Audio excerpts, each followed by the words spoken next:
안녕하세요. 사연에 빠지다의 DJ 민영입니다. 오늘도 두 가지 사연 준비되어 있으니 끝까지 함께 해주시고요. 구독과 좋아요 버튼도 눌러주세요. 그럼 오늘의 사연 함께 시작해 볼게요. 안녕하세요. 살다 보니 제 얼굴이 뉴스에 나올 뻔한 일도 있었네요. 이미 제 며느리는 뉴스에 나와 여기저기 얼굴이 다 팔렸습니다. 물론 좋은 일로 뉴스에 나온 것은 아닙니다.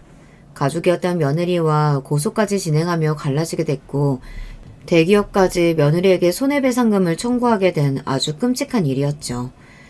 지금부터 평범한 가족을 이루고 있었던 저와 제 며느리가 뉴스에 나올 수밖에 없었던 일이 무엇인지 말씀드릴게요. 우선 저에겐 아들이 2명 있습니다. 남편이 몸이 안 좋아서 일을 자주 그만뒀고 그 덕에 아이들은 사교육을 시킬 엄두도 못 냈죠. 그럼에도 정말 다행인 건 첫째 아들은 늘 전교 1등을 놓치지 않았다는 것이었어요. 첫째는 저의 자랑이었습니다. 대학에 가서는 매일 과외를 해 대기업 월급을 벌더군요. 그 돈으로 저에게 늘 여러 가지 선물을 해주었습니다. 이렇게 완벽한 아들에게도 한 가지 치명적인 단점이 있었어요. 그 단점이 나중에 아들의 결혼 생활을 결국 파국으로 만든 건 아닐까 생각합니다. 바로 여자친구에게 너무 많은 돈을 쓴다는 것이었어요. 요즘 애들 말로는 호구라고도 하죠. 나중에 알고 보니 그렇게 힘들게 과외를 했던 게 늘 여자친구에게 명품 선물을 주고 좋은 호텔에 데려가려고 하는 이유가 컸더라고요. 그래도 그만큼 여자친구를 아껴주는 모습이 보기 좋기도 하고 또 열심히 벌어서 자기가 원하는 곳에 쓰는 거니까 제가 크게 지적하지는 않았습니다. 아들은 대학을 졸업하고 곧바로 대기업 연구직으로 들어갔습니다. 그리고 대학 때 만났던 선배랑 일찍 결혼식을 올리더군요. 여자애가 어찌나 예쁘고 애교도 많고 싹싹한지 제 아들이 왜 좋아하는지 알겠더군요. 저는 처음으로 맞은 며느리가 너무 마음에 들어서 아들이 준 용돈을 모아 며느리에게 깜짝 선물을 해주기도 하였습니다. 어머 어머님, 이게 정말 제 거예요? 와, 너무 감사해요. 그럼 첫째 며느리 주려고 모아둔 거야. 정말 필요할 때 언제든지 팔아도 되니까 잘 보관하고 있으렴. 참, 지금 생각해보면 제가 미쳤었나 봅니다. 그때는 더 어렸던 며느리에게 이런 선물을 주다니. 제가 며느리에게 준 선물의 정체를 알면 다들 놀라실 거예요. 바로 현금으로 5천만 원 정도 되는 금덩이였습니다. 이뿐만이 아니라 한 달에 한 번씩 매일 정성스레 만든 김치도 보내주었어요. 그만큼 제 아들과 며느리가 별탈 없이 잘 살길 바라는 마음이 컸죠. 그러나 아들이 결혼하고 6개월이 채 지나지 않아 신혼은 끝나버렸습니다. 아들과 며느리가 둘이서만 살 수 없는 아주 안타까운 일이 발생하고 만 것이었어요. 어머니, 저 정말 무서워요. 너가 많이 놀랐겠구나. 괜찮아. 옆에서 잘 간호해드리면 앞으로 이런 일 없으실 거야. 바로 사돈이 지병으로 길거리에서 크게 쓰러지셔서 갑자기 병원 신세를 지게 된 것입니다. 사돈 어르신이 일찍 돌아가셨기 때문에 며느리가 이 일을 혼자 감당해야 했고 어떻게 할지 몰라 울고불고 난리를 치는 며느리를 보며 저 어린 것이 얼마나 힘들지 제 마음이 너무 아프더군요. 결국 저는 아들에게 사돈이 병원에서 퇴원하고 나서도 사돈과 같이 사는 게 어떻느냐고 제안을 했습니다. 아무래도 사돈이 혼자 살게 되면 또 언제 지병으로 쓰러지실지 모르는 상황이라고 생각했거든요. 결국 아들은 제 제안을 받아들였고 며느리는 연신 저에게 고맙다고 말했습니다. 하지만 사돈과 함께 살아도 절대 해결되지 않는 큰 문제가 남아있었어요. 아마 여러분들도 가족분들 중에 아픈 사람이 있으시다면 정말 공감하실 겁니다. 바로 돈 문제였어요. 사돈은 매주 병원에 가야 했고 맞아야 할 주사와 먹어야 할 약들이 늘어났기 때문에 병원비와 약값이 만만치 않게 드는 상황이었습니다. 아무리 제 아들이 대기업 연구원이라고 해도 감당하기 어려운 금액이더군요. 그리고 며느리는 아무리 엄마여도 하루 종일 집에 있으면서 간병하는 것은 원하지 않는 듯 했어요. 아무래도 어머님 봐주실 분을 구해야 할 것 같아요. 저 혼자 감당하기엔 너무 힘들어요. 덕분에 간병비까지 엄청나게 늘어나게 되었습니다. 사실 이쯤부터 늘 좋게 봤던 며느리를 다시 생각하게 되는 일이 여러 번 발생했어요. 제 며느리는 아들하고 결혼하고부터 하던 일을 그만두었어요. 처음에는 살림을 한다는 핑계를 댔었죠. 하지만 그럼에도 불구하고 단 한 번도 아들의 아침과 저녁을 차려주지 않더군요. 늘 냉장고는 비어 있었고 가끔 먹다 남은 배달 음식만 쌓여 있었다고 하네요. 그리고 집안일도 아무것도 하지 않았습니다. 늘 가정주부 아주머니가 오셨기 때문이었죠. 한마디로 집에서는 손 하나 까딱하지 않은 것이었어요. 저는 이 모든 사실을 아들이 처가살이를 하고 몇 달 후에 아들과 대화하면서 알게 되었습니다. 처음 이 사실을 듣게 되었을 때 정말 기분이 좋지 않았어요. 제 아들이 힘들게 돈을 벌어오는데 며느리는 이때까지 집안일도 안 하고 요리도 안 하고 있었다니요. 그렇다면 대체 집에서 뭘 하고 있었는지 도무지 이해가 되지 않았습니다. 그래도 제 아들이 돈도 잘 벌고 착해서 그런지 이런 상황을 전부 이해하고 며느리와 싸우지 않고 잘 살고 있었고, 또 어머니가 아픈 상황이라 정신이 없는 며느리에게 이 문제를 들먹이고 싶진 않아 화가 났지만 며느리에게 아무 말도 하지 않았습니다. 하지만 이 행동들을 보며 저는 며느리가 힘들게 일하기도 싫고 제 아들의 돈을 받아쓰면서 놀고 싶은 거구나 생각하게 되었죠. 아들과 오랜만에 밥을 먹으며 이 이야기를 듣고 며느리에게 너무 실망했었는데요. 얼마 지나지 않아 그 모든 일들이 생각나지 않은 만큼 기쁜 일이 생겼습니다. 바로 며느리가 임신을 한 것이었어요. 어머니, 드디어 저 임신했어요. 이제 정말 아이 위해서 집에서 푹 쉬어야겠어요. 그럼 임산부가 힘들면 안 되지. 용돈 더 필요하면 나한테 얘기하고 먹고 싶은 거 있으면 언제든지 연락해. 내가 다 해줄게. 아유, 우리 며느리 장하다. 막상 며느리가 제 아들의 아이를 임신했다고 하니 섭섭했던 모든 마음이 사라지더군요. 그저 건강하게 아이만 잘 태어나길 바라게 되었어요. 며느리는 임신한 이후로 가정부와 간병인을 쓰는 시간을 더 늘렸고 아들은 돈 문제로 정말 벅찬 듯 보였습니다. 저는 아들에게 더 부담을 주고 싶지 않아 어떻게 할까 고민하다가 어쩔 수 없이 초강수를 두었어요. 아들, 처가살이 하면서 사돈이 아프셔서 많이 힘들지? 지금 월급으로 부담될 것 같아서 내가 깊이 생각을 해봤거든. 이제 내 용돈은 안 줘도 돼. 아들에게 제가 먼저 용돈을 끊어도 된다고 이야기하자 아들은 미안해하면서도 장모님이 회복하실 때까지만 그렇게 하겠다고 하더군요. 그동안 혼자 돈 문제로 얼마나 힘들었을까요? 그렇다고 임신한 며느리가 일을 할 수는 없으니 결국 저는 제가 더 고생하는 방법을 택했습니다. 아들이 용돈을 끊고 나서 저의 생활에도 큰 변화가 있었어요. 나름 노후 준비를 해놓았던 저는 며느리와 태어날 제 손주에게 더 많은 것을 해주기 위해, 그리고 아들이 주던 용돈을 벌기 위해 아무도 몰래 청소 일을 시작하게 되었습니다. 그리고 일을 시작한 지 한 달이 채 지나지 않아 청소하던 건물에서 며느리를 마주쳤습니다. 그리고 제가 들어선 안 될 말을 듣고 말았어요. 너무 충격적이었습니다. 야, 나 진짜 대단하지 않냐? 일 안 하고 놀고 먹으려면 이 정도 연기는 해야 된다니까. 그니까 너 그러다 가짜 임신 들키면 어쩌려고 그러냐? 야, 그게 왜 들켜? 애 태어나기 2달 전쯤엔 유산했다고 할 거야. 며느리와 며느리의 친구가 이런 파렴치한 대화를 나누고 있는 것이었어요. 저는 이 말을 듣고 며느리가 친구와 헤어질 때까지 숨어서 기다리다가 며느리의 친구가 자리를 뜨자마자 달려가서 며느리 머리채를 잡았습니다. 누구야? 뭐야? 어머니가 왜 여기 계세요? 너 가짜 임신이 사실이니?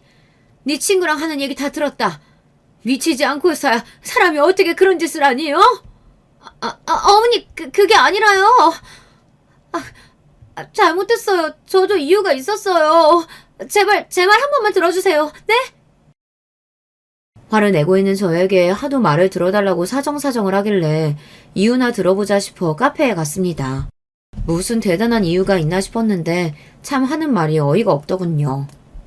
어머니, 정말 죄송해요. 사실 제가 너무 임신이 하고 싶었는데 제 마음대로 안 됐어요. 그래서 제가 임신했다고 하면 현승 씨랑 어머님이 저를 더 사랑해주지 않을까 하는 마음에 그런 거짓말을 친 거예요. 사실 예전에는 형승 씨가 명품 가방도 사오고 제 옷도 사다 주고 그랬는데 요즘은 그런 게 아무것도 없더라고요.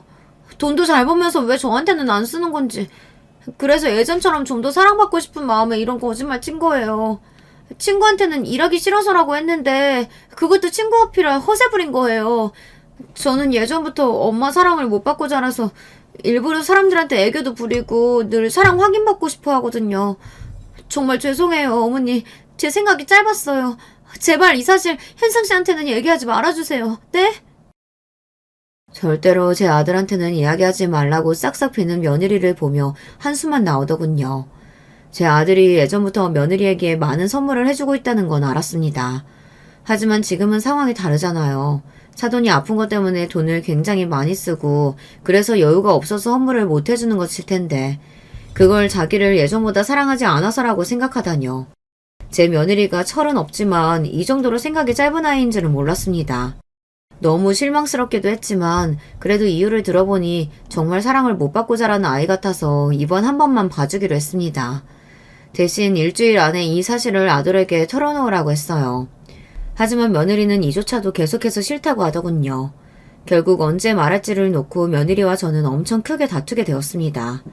말이 안 통한다는 생각이 들어 제가 일주일 안에 이 사실을 말하지 않으면 제가 직접 아들에게 모든 것을 말할 것이라고 하자 그제서야 며느리가 알겠다고 하더군요.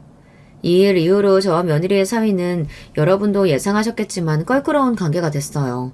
저도 며느리한테 너무 실망해서 다시 예전과 같은 다정한 사이로는 절대 돌아갈 수 없다고 생각했습니다. 며칠 후 아들이 전화와서 아이가 유산되었다고 미안하다고 하더군요. 정말 아들을 위해 모든 걸 말해야 할까 생각했지만 그래도 아들의 결혼 생활을 깨고 싶지 않아 꾹 참았습니다. 이후 며느리는 빈정이 상했는지 저에게 먼저 연락 한 번이 없더군요. 저도 따로 연락을 하지 않았고요. 그저 열심히 청소일을 하며 살아가고 있었습니다. 어느 날은 일을 하고 있는데 유난히 몸이 무겁고 식은땀이 나더군요. 그리고 몸에 힘이 풀리더니 아주 크게 쿵 소리가 났고 그 이후로는 정말 아무 기억도 나지 않았습니다. 눈을 떠보니 병원이었어요. 온몸이 아픈데 아들이 제 앞에서 울고 있더군요. 엄마, 깨어나셨어요? 대체 이 나이에 청소일은 왜 하신 거예요? 제가 용돈 안 드려서 그런 거예요? 제가 못나서 정말 죄송해요. 제가 이때까지 한 번도 쓰러진 적이 없었는데 아들이 가로로 쓰러졌다고 하더군요. 다행히 머리를 크게 부딪히진 않았는데 계단이라 정말 큰일이 날 수도 있었다고 합니다. 울면서 미안하다는 아들을 보니 제 마음이 무너지더군요. 또 병원비를 보니 차라리 집에서 조용히 있을 걸 일을 괜히 했나 싶었습니다. 아들은 당장 청소일을 그만두고 건강검진을 해보는 게 좋겠다고 했어요. 저는 내키진 않았지만 검진을 받기로 하였습니다. 그리고 정말 예상치 못한 청천벽력 같은 결과를 듣게 되었죠. 사실 쓰러지신 게 단순 가로는 아니고요. 고혈압도 있으시고 당뇨도 심하게 있으시네요. 약을 안 먹으면 또 언제 쓰러지실지 모르는 상황이에요. 그리고 지금 종양이 보여서 며칠 입원해서 정밀검사 받아보셔야 할 것 같습니다. 제 검사 결과를 듣고 아들은 너무 고통스러워했습니다. 저도 고혈압과 당뇨가 있다는 것은 알고 있었지만 상황이 예전보다 훨씬 더 심각해졌는 줄은 몰랐거든요. 제가 예전부터 아파도 참는 게 버릇이 된 것 같아요. 정말이지 이젠 일을 하고 싶어도 할 수 없는 상황이 되어버렸습니다. 결국 저는 일을 그만둔 채 병원에 며칠 동안 검사를 받기 위해 입원을 하게 되었어요. 여러분도 나이 먹고 건강검진 해보신 적 있으시죠? 다들 아실 거예요. 혹시 암은 아닐까, 죽을 병에 걸린 건 아닐까, 결과 나오기 전까지 별의별 생각을 다 하게 됩니다. 나이가 드니까 쓸데없는 생각도 많고 겁도 많아지나 봐요. 그리고 드디어 검사 결과가 나오는 날이 되었습니다. 정말 마음이 무겁고 떨렸습니다. 다행히 악성 종양은 아니네요. 고혈압이랑 당뇨 약만 잘 드시면 될 것 같습니다. 대신 나이도 있으시니 절대 무리하시면 안 됩니다. 휴, 정말 다행이었습니다. 저까지 아프면 제 아들이 얼마나 힘들까요? 저라도 건강 잘 챙겨야겠다고 다시 한번 결심하게 되었죠. 그렇게 제가 태어나는 날 아들이 갑자기 며느리 얘기를 꺼내더군요. 맞다. 어머님 요즘 지희랑 무슨 일 있으신 건 아니죠? 요즘 지희가 너무 어머니랑 통화를 안 하는 것 같아서 안 되겠다. 제가 얘기를 좀 해야겠어요. 그리고 제가 어머니 쓰러지신 거 말했는데 지희가 전화 왔죠? 그럼 지희가 곧 나 보러 온다고 했어. 걱정하지 마, 아들. 아들의 갑작스러운 질문에 당연히 그렇다고 했지만 제가 한 말은 사실이 아니었습니다. 제 며느리한테 제가 병원에 있는 동안 전화 한 통 하지 않았어요. 얼마 전 며느리와 껄끄러운 일이 있긴 했지만 그래도 시어머니가 쓰러졌다는데 인사도 안 하다니 참 무심하고 정이 없다는 생각이 들더군요. 그 일이 있기 전까지 그래도 그동안 제가 얼마나 잘해줬었는데 옛날 일들은 다 까먹었나 봅니다. 제가 먼저 연락을 할까도 고민했지만 그냥 하지 않기로 했습니다. 해봤자 좋은 소리도 안 나올 것 같고 그때는 나한테는 잘못했어도 애들끼리라도 잘 살면 됐지 그런 생각으로 며느리가 어떤 행동을 하든 가만히 있었던 것 같아요. 그리고 얼마 후 또 제 생일이라 어차피 며느리의 얼굴을 봐야 하기 때문에 그때 진지하게 이야기를 해볼까 생각했죠. 그리고 제 생일날 며느리와 깊은 대화를 하려고 했던 제 예상과는 달리 정말 어이없는 카톡 하나를 받았습니다. 어머니 잘 지내고 계시죠? 이번 생일날 저 못 가요. 그동안 저희 엄마 돌보느라 너무 힘들어서 친구들이랑 정말 오랜만에 여행 가기로 했어요. 그럼 다음에 봬요. 생신 축하드리고요. 뭐, 여행 일정이 제 생일이랑 겹칠 수는 있죠. 근데 못 오면 전화 한 통이라도 할 수 있는 거 아닌가요? 그 흔한 전화도 없이 저렇게 문자 달랑 하나 보내놨더군요. 기분이 너무 나빴지만 그래도 고맙다고 대답하고 곧 있으면 명절이기에 그때는 꼭 며느리와 대화를 해야겠다고 생각했습니다. 그리고 기다리던 명절날이 되었어요. 아들, 뭐야? 왜 혼자 온 거야? 엄마, 죄송해요. 이번 명절은 지희가 예전부터 잡아둔 여행이 있어서 못 온다네요. 뭐, 여행? 얼마 전에 내 생일 때도 여행 간 거 아니었어? 네, 맞아요. 요즘 제가 예전보다 선물도 많이 못 사줬고, 그래서 화가 좀 많이 났나 봐요. 너무 섭섭하다고 하도 난리치면서 그동안 못 갔던 여행 좀 간다길래 그냥 허락해줬어요. 제가 예전보다 많이 못 해준 건 맞으니까요. 죄송해요, 엄마. 대신 제가 명절 음식 다 사왔어요. 아들의 말을 듣자마자 정말 속이 터지더군요. 여러분, 솔직히 며느리가 제 아들한테 섭섭할 게 대체 뭐가 있나요? 제 아들이 힘들게 돈 벌어서 사돈 병원비, 약값, 간병인 비용 다 내주고 며느리는 일도 안 하고 가정부랑 간병인을 쓰고 집에서 놀고 있었잖아요. 제 아들이 너무 착해서 망정이지 며느리의 이런 태도를 다 받아주는 남자가 세상에 어딨겠어요. 그리고 이렇게 시어머니 생일이랑 명절만 딱 골라서 여행 일정을 잡을 수가 있어요. 대체 저를 얼마나 우습게 생각하면 이럴 수 있는지 정말 기가 차더군요. 결국 저는 그날 참지 못하고 여행 간 며느리에게 전화를 걸었습니다. 하지만 며느리는 제 모든 전화를 끊어버리더군요. 이제 저와 아예 보지 않겠다는 건지 막 나가겠다는 건지 너무 화가 났고 결국 저는 그날 밤 잠도 제대로 자지 못했습니다. 며느리와 얼굴을 보고 이제는 제대로 며느리의 이런 태도에 대해 혼을 내야겠다고 생각했죠. 며느리가 여행에서 돌아오기만을 기다렸어요. 여행에서 돌아오고 며칠이 지나지 않아 제가 도저히 며느리에게 화를 낼 수 없을 만큼 가슴 아픈 일이 발생했습니다. 엄마, 이렇게 가시면 어떡해요. 제가 그동안 너무 철이 없었어요. 옆에서 돌봐드리면서도 제가 너무 부족했어요. 죄송해요. 이제 편히 쉬세요. 그동안 몸이 안 좋으셨던 사돈께서 심장마비로 갑작스럽게 돌아가신 것이었습니다. 막상 이런 일이 생기고 울고 있는 며느리를 보니 마음이 너무 약해지더군요. 결국 저는 이후에도 며느리를 만났지만 그동안 화가 났던 일들을 아무것도 묻지 않고 힘들어하는 며느리를 달래주었습니다. 이후 아들과 며느리는 예전처럼 둘이 살게 되었고 저는 아들에게 다시 용돈을 받게 되었어요. 며느리와는 예전만큼은 아니지만 제가 힘들어하는 며느리를 달래준다고 늘 맛있는 것을 해주면서 어느 정도 사이가 돌아오는 듯 했어요. 그렇게 모든 일이 잘 해결되는 듯 했지만 몇 달 후 저에게 또 안 좋은 일이 생기게 되었습니다. 살려주세요! 그렇게 살려다는 소리를 질렀고 그 이후에는 기억이 없어요. 눈을 떠보니 저는 또 병원에 있었어요. 다리가 너무 아파서 앉지도 서 있을 수도 없었습니다. 알고 보니 제가 어지러움을 느끼면서 쓰러졌고 계단에서 떨어져서 뼈가 부러진 것이었어요. 결국 몇 달 동안 제대로 움직일 수도 없었던 저는 병원에서 퇴원한 후에 아들과 같이 살게 되었어요. 그리고 아들과 같이 살게 된 그날부터 엄청난 눈치를 보게 되었죠. 정말 거실에 나가기가 힘들었습니다. 어머님 또 움직이실 거예요? 아까도 화장실 갔다 오셨잖아요. 제발 몸도 안 좋은데 한 번에 해결하세요. 저 좀 쉬어야죠. 진짜 귀찮아 죽겠어요. 그래. 나 때문에 너가 고생이 많구나. 미안하다. 어머니 솔직히 이제서야 한승 씨랑 제대로 둘이 좀 사나보다 했는데 갑자기 어머니가 이렇게 오셔서 저희 시돈도 제대로 못 즐긴 거 아시죠? 분위기 완전 다 깨졌다고요. 눈치가 있으시면 어머님이 빨리 나으셔서 집에 들어가야 하지 않겠어요? 그리고 현승 씨한테 어머님이 당장 간병인 구하라고 말씀하세요. 왜 제가 어머니를 돌봐야 돼요? 이러다가 저까지 골병 듣겠어요. 이렇게 며느리가 저를 간호하기는커녕 움직이기 불편한 저의 모든 행동에 눈치를 해주며 빨리 나가라고 대놓고 이야기하는 것이었습니다.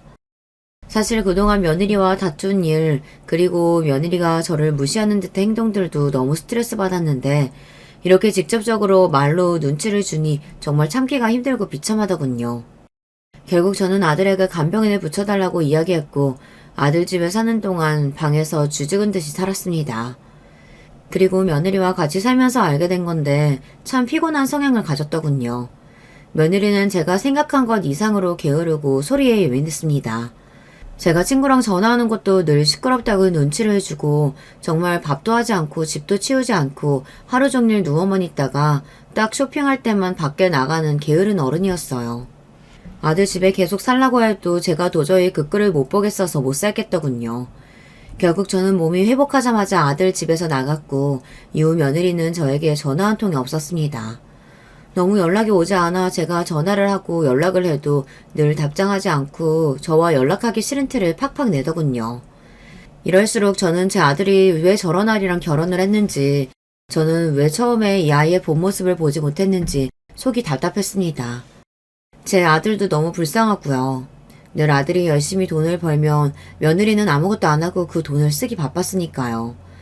저는 어느 날부터 아들이 며느리 때문에 너무 힘들 것 같아서 차라리 지금이라도 이혼하면 어떨까 생각을 하게 되었어요. 그리고 차마 아들에게 그 이야기를 꺼낼 수 없어 친구와 함께 용하다는 무당을 찾아갔습니다. 딱 보면 알겠네. 아들 사주에 아주 무서운 처녀 귀신이 붙어 있어. 어라? 같이 살고 있네? 곧 갈라지겠어. 근데 갈라지기 전에 아주 기쁜 일이랑 무서운 일이 일어날 거야. 큰 소용돌이가 올 거라고. 지금이 조심해야 되는 상황이야. 특히 중요한 날에 절대 아무 음식이나 먹지 말고 음식을 잘 봐. 용하다는 보살님이 아주 큰 소용돌이가 올 거라고 말해주시니 저에게 무슨 일이 생기려고 이런 소리를 듣게 된 건지 온몸에 소름이 돋더군요. 사실 저에게 안 좋은 일은 늘 며느리밖에 없었기 때문에 더 안 좋은 일이 일어날 바에는 며느리와 연락을 자주 안 하는 게 낫겠다 싶었습니다. 그나마 다행인 건 아들과 며느리가 갈라선다고 말해주신 것이었어요. 사실 음식을 조심하라는 말은 뭐 크게 예상되는 일은 없었기 때문에 조심해서 나쁠 건 없겠지 정도로만 생각했어요. 한 가지 너무 찝찝하고 걱정되는 건 아들 사주에 무서운 처녀 귀신이 붙어있다는 보살님의 말씀이었어요. 며느리가 철이 없긴 하지만 무서운 아이는 아니었기 때문에 별 일은 없지 않을까, 그 처녀 귀신이 며느리는 아니지 않을까 생각했습니다. 보살님께서 아주 기쁜 일도 일어난다고 했는데 그건 정말 감이 잡히지 않더군요. 이 정도 나이 먹은 노인에게 기쁜 일이 있어봤자 그게 제 일이겠어요. 아들과 관련된 일이겠죠. 그러다가 문득 생각난 건 며느리의 임신이었습니다. 아무리 생각해도 며느리가 임신하는 것 말고는 저에게 일어날 기쁠 일은 없었거든요. 그렇게 보살님께 다녀와서 기대가 되기도 하고 찝찝하기도 한 이 감정들을 조금이라도 덜어내기 위해 별 생각 없이 집에 가는 길에 친구와 로또를 하나씩 구매했습니다. 그날 로또를 샀긴 했지만 그게 될 리가 있겠어요. 아무런 기대도 하지 않았습니다. 그런데 세상에 정말 한 치 앞도 모르는 게 세상인가 봅니다. 어떻게 저에게 이런 일이 일어날 수 있는지. 그날 제가 산 로또가 1등 로또였던 것이었어요. 보살님이 말씀해주신 기쁜 일이 로또 당첨이었던 거죠. 저는 너무 기쁜 마음에 아들에게 바로 전화를 해서 이 사실을 알렸습니다. 아들은 그동안 제가 열심히 착하게 살아서 하늘이 준 선물이라고 하더군요. 아들 옆에 며느리도 있었는데 소리를 지르면서 너무 좋아했어요. 그러더니 며느리가 갑자기 아들 전화기를 빼서 저에게 이야기했습니다. 어머님 잘하셨어요. 사실 제가 어머니께 자주 연락 못 드렸었지만 늘 좋은 일만 가득하시라고 기도 많이 했었거든요. 그러더니 이런 일이 생겼나 보네요.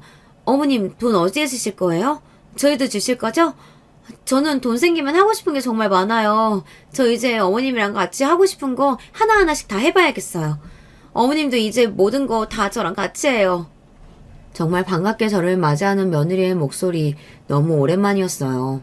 하지만 로또 얘기를 듣자마자 돈을 줄 건지 직접적으로 물으며 갑자기 저와 하고 싶은 게 많다고 이야기하는 며느리가 갑자기 너무 부담스러웠어요. 저는 아직 이 돈을 쓸 계획도 없고 앞으로 차차 생각해 볼 거라고 했습니다. 그러자 며느리는 너무 아쉬워하더군요. 이렇게라도 오랜만에 살가운 며느리를 보니 기분은 좋았습니다. 그리고 그날 이후 며느리는 저에게 매일매일 전화가 왔어요. 전화가 와서 하는 말은 대부분 이런 말이었습니다. 어머님, 오늘은 뭐 하세요? 저랑 같이 쇼핑 가실래요? 어차피 어머님 돈 많으니까 좀 써도 티 안 나잖아요. 저 그동안 사고 싶은 거 완전 많았는데 잘 됐다. 어머니, 저랑 카페 하나 차리실래요? 아니다. 어머님 몸 안 좋으시니까 그냥 저 하나 차려주시면 안 돼요? 저 친구랑 카페에서 매일 수다 떨고 싶어요. 네? 어머님, 제발요. 결국 전화가 와서 말하는 모든 내용이 제 돈으로 무언가를 해달라는 말이더군요. 그런데 정말 웃긴 게 뭔지 아시나요? 처음에는 살갑게 애교를 부리면서 돈 얘기를 하더니만 어느 순간부터 계속 섭섭하다고 울상을 지으며 저에게 짜증을 내기 시작했습니다. 어머니 정말 너무하신 거 아니에요? 제가 이렇게 잘해드리고 매일 연락도 하는데 저한테 그 돈 한 푼도 안 주시는 게 말이 되냐고요. 진짜 섭섭해요. 어차피 죽기 전까지 다 쓰지도 못하실 거잖아요. 이런 식으로 계속되는 며느리의 성화에 지친 저는 결국 며느리에게 단호하게 말해야겠다고 결심했습니다. 미안하지만 나는 아직까지 이 돈을 아무한테도 줄 생각 없어. 너희한테 안 주겠다는 게 아니라 이 돈 어떻게 하면 잘 쓸 수 있을지 생각을 먼저 해보겠다는 거야. 나중에 내가 아플 수도 있고 무슨 일이 생길지 모르는데 무작정 이 돈을 쓸 수 없잖니. 돈이라는 게 많아 보여도 막상 조금씩 쓰다 보면 순식간에 없어지기 마련이야. 그러니까 더 이상 뭐 사달라 뭐 해달라 나한테 전화하지 말렴. 제가 이 말을 하면 며느리가 화를 내고 섭섭해할 줄 알았는데 웬일인지 정말 아무 말도 없더군요. 그냥 알겠다고 하길래 제가 확실하게 말을 해서 제 뜻을 알아들었다고 생각했습니다. 이후로 몇 개월 동안 며느리는 다시 연락이 한 통 없었습니다. 저는 한편으로는 섭섭했지만 그냥 예전의 며느리와 저의 상태로 돌아갔다고 생각했어요. 며느리와 돈 없이도 늘 다정하고 좋은 관계였으면 좋겠지만 이런저런 일이 있다 보니 저도 더 이상 노력을 하고 싶지는 않았습니다. 며느리도 이후에 연락을 안 하길래 그냥 저와 더 이상 말을 섞고 싶지 않은 줄 알았어요. 하지만 며느리는 그게 다가 아니었더군요. 혼자서 아주 엄청난 짓을 꾸미고 있었습니다. 그리고 그날은 제 인생의 최악의 날입니다. 며느리와 제가 각자의 삶을 잘 살다 보니 어느덧 저의 생일이 돌아오더군요. 당연히 생일상은 기대도 안 하고 있었는데 어느 날 며느리가 전화가 왔습니다. 정말 생각지도 못했던 말들을 들었어요. 어머님, 그동안 많이 서운하셨죠? 저도 늘 어머니랑 어떻게 저 처음 결혼할 때처럼 다시 친해질 수 있을지 늘 고민 많이 했어요. 마침 어머님 생신이셔서 제가 생신상 차려놨거든요. 얼른 오세요, 어머님. 오랜만에 저희 밥 같이 먹어요. 이게 무슨 일일까요? 며느리가 저에게 연락을 먼저 한 것도 모자라서 제 생일상을 차려주겠다니. 며느리의 목소리는 정말 진심인 것 같았고 저는 며느리가 먼저 저에게 용기를 내어주었다는 생각에 너무 고마워서 그동안 있었던 일은 다 잊고 며느리와 잘 지내야겠다고 생각했습니다. 그런데 며느리를 만나기로 한 전날 밤 아주 안 좋은 꿈을 꾸게 되었어요. 바로 며느리가 제 뒤에서 칼을 꽂고 있고 예전에 배웠던 보살님이 며느리를 막으려고 하는 아주 무시무시한 꿈이었습니다. 일어나 보니 제 몸에 식은땀이 미친 듯이 흐르더군요. 그리고 곰곰이 그동안 며느리가 저에게 했던 행동들을 생각해봤는데 며느리의 행동을 있는 그대로 받아들이면 안 되겠다는 직감이 들더군요. 보살님도 중요한 날에 음식을 조심하라고 했으니 마침 오늘이 저의 생일이어서 이 꿈이 예지몽은 아닐까 온몸에 소름이 돋았습니다. 그래서 긴장되는 마음으로 며느리와 아들 집에 가게 되었어요. 며느리의 집에 도착하자 며느리는 정말 상다리가 부러질 정도로 대단한 생일상을 차려놨고 일을 하고 들어온 아들조차도 놀라는 표정이었어요. 제가 미역국을 정말 좋아하는데 돌미역으로 직접 정성스럽게 미역국을 만들어놨더군요. 미역국을 먹으려고 하는데 제 미역국 양이 너무 많아서 며느리가 밥을 푸고 있을 때 며느리 자리에 있던 미역국을 제 자리로 옮겼습니다. 그리고 며느리가 앉자마자 같이 밥을 먹었어요. 그 순간 믿지 못할 광경이 제 눈앞에 펼쳐졌습니다. 며느리가 갑자기 인상을 쓰고 소리를 지르며 먹었던 미역국을 다 뱉는 것이었어요. 그러더니 저를 은근히 째려보더군요. 저는 며느리의 행동이 너무 황당해서 며느리를 계속 쳐다보았고 놀란 아들이 며느리의 미역국을 먹어보려고 하자 며느리가 또다시 놀라면서 소리를 쳤습니다. 안 돼! 먹지 마! 하지만 며느리가 소리를 질렀을 땐 이미 아들이 미역국을 맛본 후였습니다. 아들은 인상을 쓰더니만 미역국이 살짝 쓰다며 며느리를 쳐다보았고 다시 자신의 미역국을 먹어보더군요. 뭐야, 내 미역국이랑 맛이 다른데? 어머니 미역국 줘보세요. 뭐? 그래. 아들은 또다시 제 미역국을 맛보더니 며느리 것만 맛이 다르다고 했습니다. 그 순간 제 머릿속에 번쩍 떠오른 생각이 있었습니다. 여러분, 예전에 보살님이 해주셨던 말씀 기억하시죠? 중요한 날 음식을 조심하라고 하셨던 그 말씀과 어제 제 꿈이 떠오르면서 설마 며느리가 제 미역국에만 이상한 걸 넣은 건 아닌지 의심이 들더군요. 저는 그 자리에서 손을 벌벌 떨며 며느리에게 진실을 물어봤습니다. 예, 너가 먹은 미역국 처음 내 자리에 있었던 거잖아. 그렇다면 너가 먹은 미역국이 내 미역국이었다는 건데 왜 이것만 맛이 다르니? 너 설마 일부러 내 미역국에만 이상한 거 넣었니? 에이, 그건 아니죠. 저희가 그럴 이유가 없잖아요. 이유는 있지. 아들, 넌 그동안 내가 로또 당첨된 후에 얘가 얼마나 나한테 자주 전화가 온 줄 아니? 평소에 이렇게 전화를 자주 하는 애가 아니었어. 심지어 전화가 와서 늘 나한테 하는 말이 돈 달라는 거였다. 내가 계속해서 안 된다니까 내 병이 더 악화되게끔 이상한 걸 넣었을 수도 있잖아. 뭐? 지야, 네가 얘기해봐. 어머니가 하시는 말씀이 진짜야? 아니야. 나 정말 억울해. 아무리 그래도 내가 그런 짓을 꾸미는 게 말이 된다고 생각해? 며느리는 끝까지 시치미를 떼었고 결국 아들은 모든 미역국을 가지고 가서 성분 검사를 하겠다고 으름장을 놓으며 며느리한테 이야기했습니다. 일이 점점 더 커지자 며느리가 울면서 모든 걸 털어놓더군요. 그동안 제가 얼마나 어머니한테 신뢰가 없었으면 어머님이 저를 의심하신 걸까요? 이 상황이 결국 다 제 탓이라고 생각해요. 정말 죄송해요, 어머님. 어머님 미역국 보시면 알겠지만 사실 어머님 미역국에만 생야채를 좀 많이 넣었어요. 어머님 건강이 안 좋으시다길래 이 정도로 씁쓸한 말이 날 줄 몰랐어요. 제가 요리를 못하잖아요. 저는 그렇다고 제가 이런 의심을 받게 될 줄은 몰랐어요. 정말 좋은 마음이었는데 이렇게 되다니. 어쨌든 죄송해요. 며느리의 표정을 보니 거짓말은 아닌 것 같았습니다. 실제로 미역국 밑을 뒤져보니 정말 이상한 맛이 나는 미역국만 생야채가 많이 있더군요. 며느리 말로는 야채를 넣고 싶긴 한데 제가 빨리 도착하는 바람에 생야채를 넣어 맛이 좀 이상해진 거라고 하네요. 이 사실을 알자마자 저는 제가 보살님 말씀과 꿈 때문에 괜히 예민해서 며느리에게 심한 말을 한 건 아닐까 미안한 마음이 들었어요. 그래서 그 자리에서 바로 사과를 했습니다. 너가 날 이렇게 생각하는 줄도 모르고 내가 너를 의심하다니 정말 미안하다. 그동안 여러 일들이 많았지만 앞으로는 정말 엄마와 딸 같은 사이로 지냈으면 좋겠어. 오늘 초대해줘서 고맙다. 이 말을 들은 며느리는 감동이라며 저를 안아주더군요. 아들은 그제서야 안심한 표정을 지었습니다. 집에 돌아가면서 저는 며느리에게 문자로 로또 당첨금을 나눠주겠다고 이번 주 주말에 집에 오라고 문자도 남겼습니다. 이번 기회에 며느리와 처음 만났을 때처럼 좋은 관계를 유지할 수 있었으면 좋겠다고 생각했죠. 그렇게 이번 일은 해프닝으로 끝나는 듯 보였습니다. 하지만 더 경악스러운 일이 저를 기다리고 있었죠. 며칠 후 저에게 정체 모를 택배가 하나 오더군요. 이게 뭔가 싶어 뜯어보니 유명한 영양제였습니다. 누가 보냈는지 이름도 없었어요. 하지만 영양제가 평소 제가 비싸서 사기 망설였던 영양제이기도 하고 제 지인이나 가족들이 깜짝 선물로 보냈을 거라고 생각했습니다. 너무 고마운 마음에 인증샷을 여러 장 찍어두었고 며칠 동안 감사한 마음으로 열심히 영양제를 먹었습니다. 그런데 영양제를 먹은 이후부터 제 몸에 이상한 변화가 생기더군요. 배가 자주 아프고 알레르기도 올라오는 기분이었어요.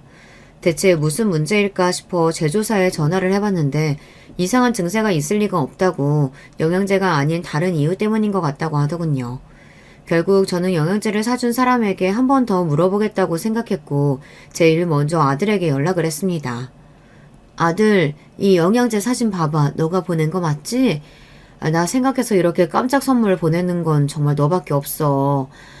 근데 이 영양제 나랑 좀 안 맞는 것 같아. 배도 아프고 알레르기도 올라오고 좀 이상하네. 어머니, 이거 제가 보낸 거 아니에요. 그리고 지금 제가 사진 봤는데 처음 왔을 때부터 이렇게 온 거 맞죠? 뭔가 이상한데요? 뚜껑을 뜯은 흔적이 있는 것 같거든요. 원래 영양제 새거 오면 이렇게 뚜껑이 뜯어질 수가 없는데. 그 순간 정말 온몸에 소름이 돋았습니다. 아들 말을 듣고 보니 너무 찝찝하더군요. 이 영양제를 계속 먹으면 안 될 것 같다는 생각에 누가 택배를 시켰는지 여기저기 전화해서 찾아보니 예상치 못한 이름이 보였습니다. 택배를 시킨 사람은 바로 얼마 전 미역국 사건이 있었던 며느리였습니다. 저는 너무 놀라서 아들에게 당장 이 사실을 이야기했고 그날 밤 며느리에게 전화가 왔습니다. 어머니, 그거 제가 보낸 거 맞아요. 괜히 어머님이 미안해하실까봐 일부러 제가 말씀 안 드린 거예요.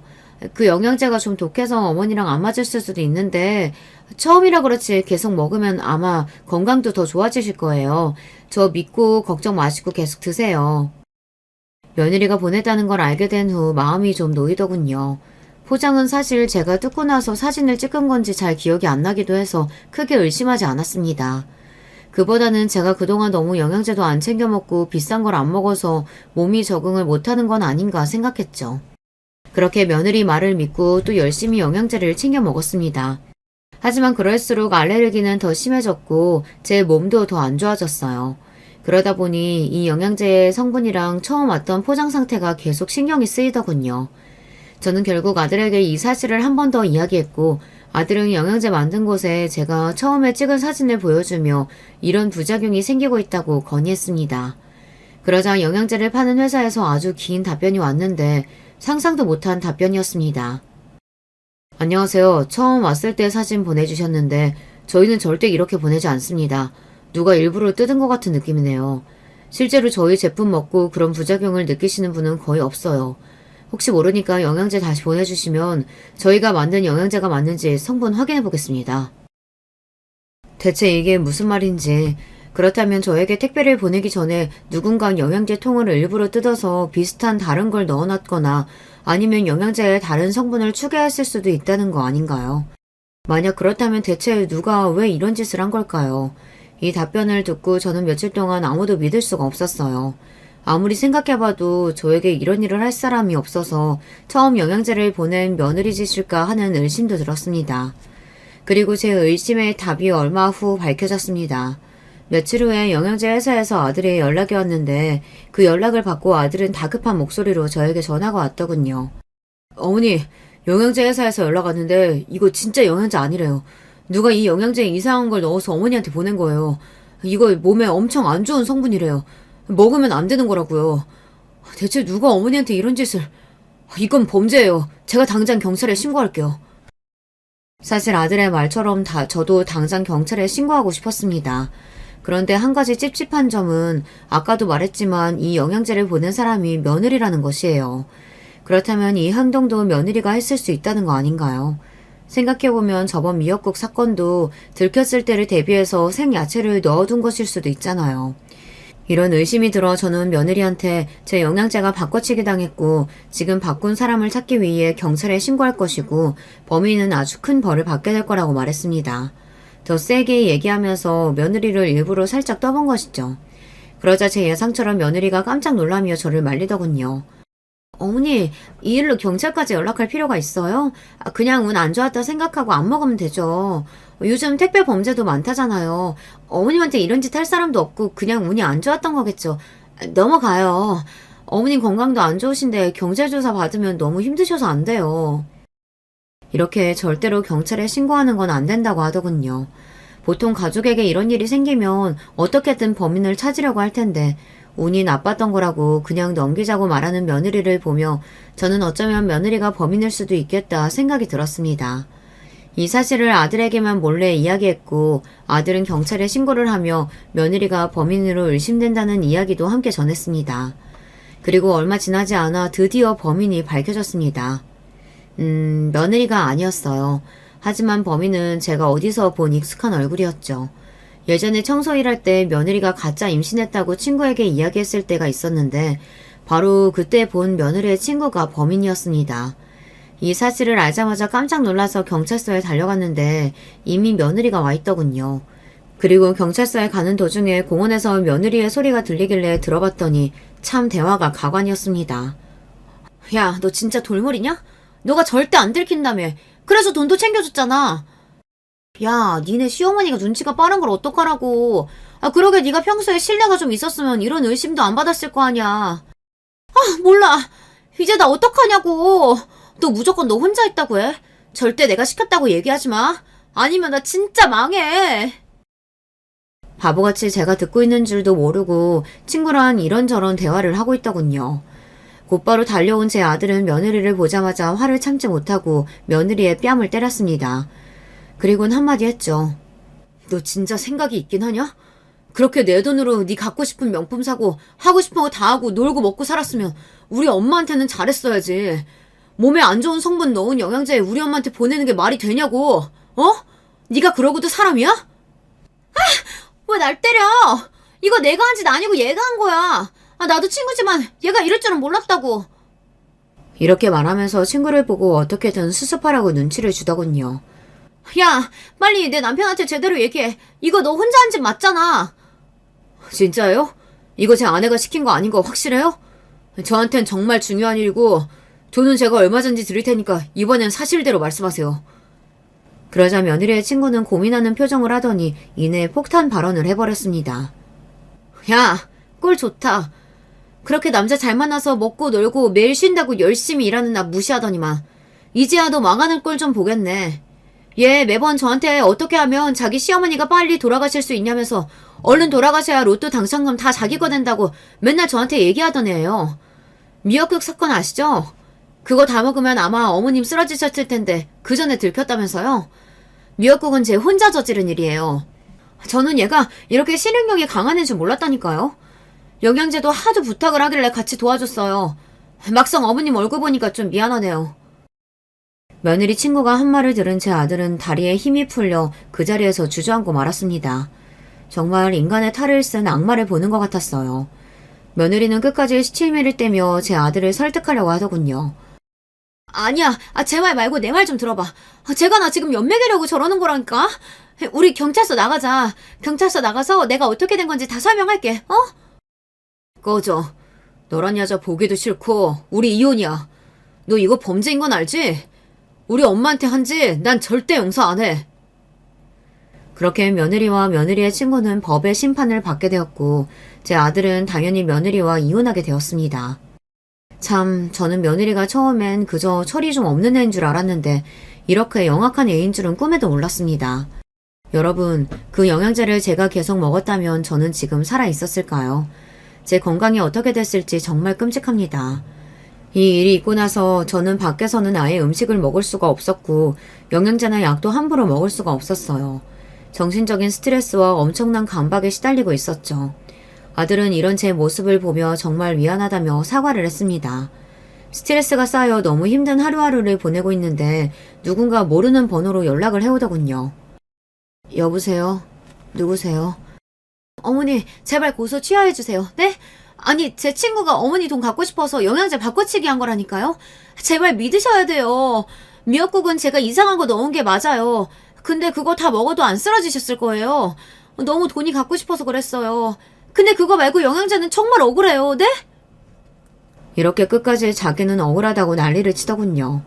저는 아무런 말을 하지 않고 전화를 끊어버렸습니다. 아들과 저는 며느리를 절대로 봐줄 생각이 없었고 앞으로 만나고 싶지도 않았거든요. 그렇게 연락도 피하고 다시는 얼굴 볼 생각도 안 했는데 예상치 못한 곳에서 며느리의 실루엣을 보게 되었어요. 바로 뉴스였습니다. 얼마 전 영양제 회사에서 여성 2명을 고소했습니다. 시어머니가 로또 당첨이 되자 돈을 갖고 싶은 마음에 영양제를 바꿔치기 해서 시어머니에게 선물한 건데요. 이 영양제를 먹고 건강에 이상이 생긴 시어머니가 경찰을 고소를 하며 이 사실이 밝혀지게 되었습니다. 영양제 회사는 이 일로 회사의 이미지가 훼손되어 거액의 손해배상금을 청구할 예정이라고 합니다. 저 뉴스를 보는데 저기에 나오는 시어머니가 바로 저라는 사실이 참 어이가 없더군요. 어쩌다가 제가 뉴스에 나오는 사건의 주인공이 된 것일까요? 그리고 정말 유명한 영양제 회사에서 손해배상금이 엄청날 텐데 늘 돈을 쓰기만 하고 벌 생각은 하지 않았던 며느리가 이걸 어떻게 감당할 수 있을까 생각이 들더군요.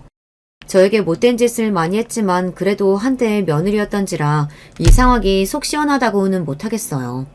그러게 좀 착하게 살지 왜 그렇게 욕심을 부렸는지 가만히 있었다면 알아서 제가 며느리랑 아들한테 로또 당첨금을 나눠줬을 텐데 이제는 저랑 상관도 없지만 안타까운 마음은 생기더군요. 하지만 더 이상 며느리와 엮이고 싶지도 않았고 도움을 줄 생각도 없었습니다. 이후에도 이 사건으로 인해 경찰서에 가야 할 일들이 몇 번 있었답니다. 어쩌다 며느리와 만나게 되었는데 며느리가 제 팔을 붙잡으며 사정사정을 하더군요. 어머니, 저 정말 돈 없어요. 아시잖아요. 저 정말 뉴스까지 나올 줄 몰랐어요. 제가 잘못했어요. 제발 저 한 번만 도와주시면 안 돼요? 저 진짜 죽고 싶어요. 네?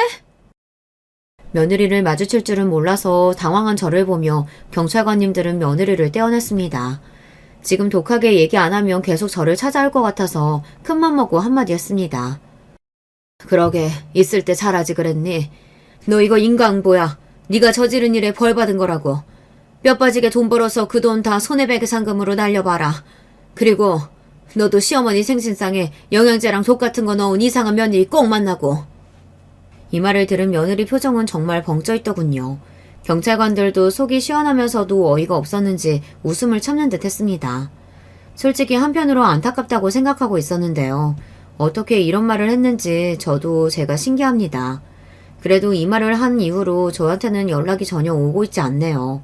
하지만 아들한테 물어보니 아들에게는 계속 돈을 빌려달라고 아직까지 연락이 오고 있답니다.